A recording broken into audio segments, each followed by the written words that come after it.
Is caffeine the next cigarette? So this is actually part two. I had done another video on this specifically, which highlights my actual statistical reasoning of like why things are decreasing, the health components, all of that.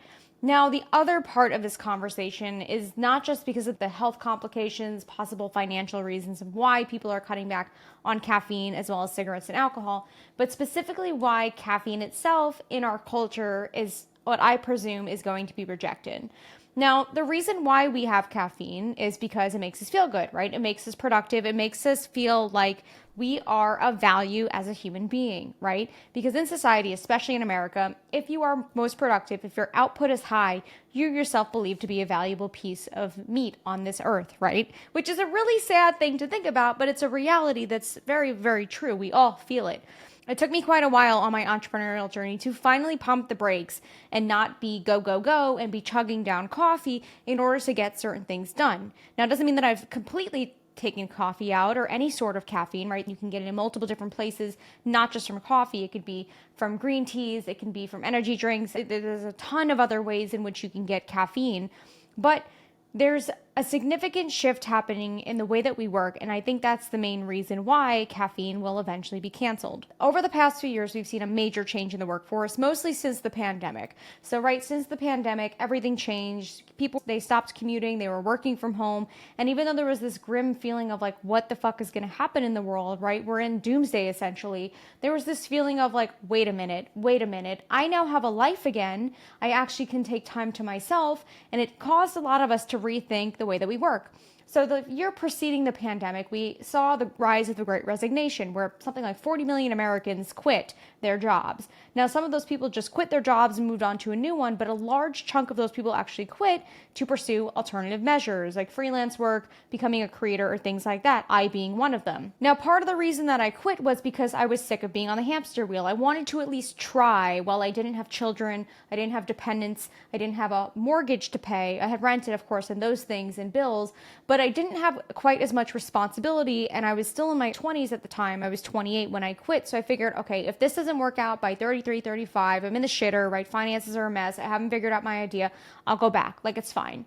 But here I am 3 years later, still kicking. And a lot of people have the same experience of like, I don't want to keep operating the same way, whether they went as far as quitting or not. But with the movement of the Great Resignation and so many people quitting, we saw finally, employers changing their behaviors and the way that they expect things of employees. This also changed because TikTok and other platforms that allowed for video content and easy sharing without so much censoring allowed for more shit behaviors and like crappy managers and companies that were saying one thing and doing another to be kind of brought to the limelight, right? So we're seeing a lot of videos of people being let go for no reason, really shady behaviors and poor work conditions really coming to light.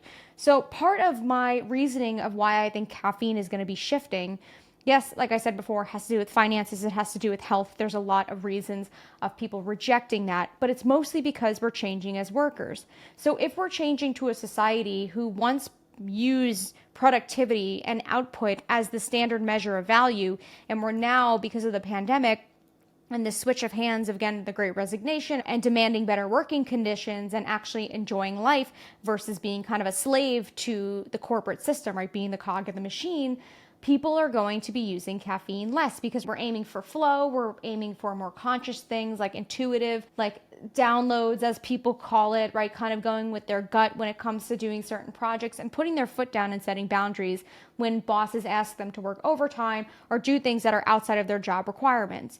We've also seen over the past few years this rise, this trend of like the lazy girl jobs.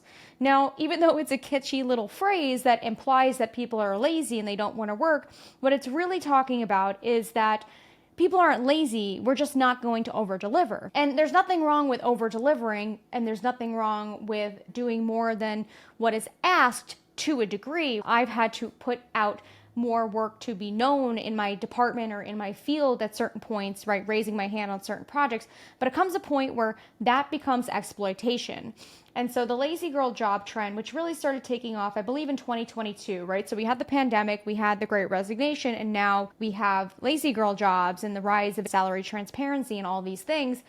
We're seeing people finally reclaim their power as well as reclaim honestly their lives. And part of that formula is caffeine. So if we're no longer chugging caffeine to stay productive, and we can now actually work a normal work week and actually say no and shut our laptops off at 5 p.m. and enjoy the rest of our day, or even in some cases embrace things like a 4-day work week, working remotely, things like this, why would we have to pound down coffee, right? I love a good caffeine spike, especially on those days where I didn't sleep well or I'm feeling particularly like giddy to get things done, right? I'm excited. I want to create more. I have a long list of things to do, and I genuinely feel empowered to drink coffee to aid in helping me be more productive. Not that I need it, but in aiding, right? Adding an additional layer to make me more efficient, but it's not a necessity anymore. I don't need the caffeine because obviously I work for myself, so my schedule is a little bit different. But even within our jobs, and again, the rise of AI, where we don't need to have as high of an output because we have tools helping us, I think that caffeine is going to be shelved and something alternatively will come in play. Now, this could also look like a seasoning out of caffeine, whereby we have things like, I mentioned it in another video about the use of mushrooms. And I don't mean magic mushrooms, although those are definitely on the rise and they're more popular now and they're more widely accepted in the mainstream media.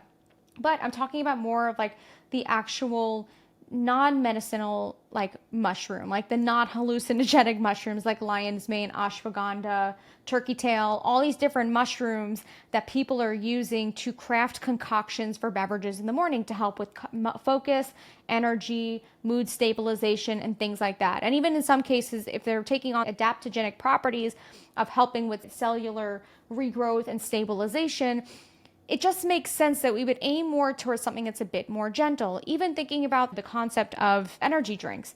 Even energy drinks are now being kind of called out for their bullshit and saying like, hey, it's actually not cute that the amount of caffeine you're allowing publicly for people to drink is putting people in the hospital. I don't need that much fucking caffeine. What am I doing that I would need that much caffeine other than the occasional road trip or whatever it is that you might need it for to push through for something important or for a specific period in time, specific project. But even with the caffeine in those energy drinks, that is being rejected, and the slowdown of that consumption is actually happening in addition to the rise of energy drinks that have things like nootropics that help to balance out the caffeine that is in those energy drinks. So they're not as harmful, they're not as like frazzled, eye twitchy feeling that we get when we consume too much caffeine. So my big question here is, if number one, do you think that caffeine could be the thing that's next out? Could we be embracing a new form of caffeine intake whereby we're using green tea, right? Matcha lattes, maybe energy drinks that are a bit more balanced, or we're just finding ways to utilize different things in our environment that may stimulate some sort of productivity or focus, whether it's in the way of a drink, right? Those mushrooms I mentioned before, or adaptogens, or things like other drugs like Adderall, Ritalin, and things that actually require a script from a doctor. Now, I think that forever, just like cigarettes and alcohol, there will be a group of Americans or group within the world who do consume these things, right? To an extent, I'm sure all of us, I have gone through phases where I needed to lean on certain substances to get through a particularly dark period, to use it as a hack, to use it as a socialization sort of tool. Not saying it's a great thing, but we've all been there, right? I'm 30 years old. I've had my fair share of kind of expressions, if you will, with different substances and things. I don't think it'll ever be eradicated, especially street drugs. If anything, they're becoming more mainstream and they're being more controlled now, whereby people won't have to be ridiculed nearly as much for using some of these things, right? Ketamine, psychedelics, and the like. So what are your thoughts on this? Is there something I'm missing? Do you think that there is some other substance or something else that might be taking heat on this, that might be taking precedent? Or do you think I'm completely full of shit and that will never be rid of caffeine and things like that? I would love to know your thoughts on that. Again, we have a part 1 on this that I posted that specifically talks about the statistics of cigarette and alcohol consumption and how those decreased and how they're leading to the decrease in caffeine consumption. This one was more specifically around the idea of caffeine consumption being decreased because of work changing and things like that. But I'm super curious about your opinion. Please let me know. Shoot me an email, say hi, pop in the comments, and I'll talk to you guys really soon.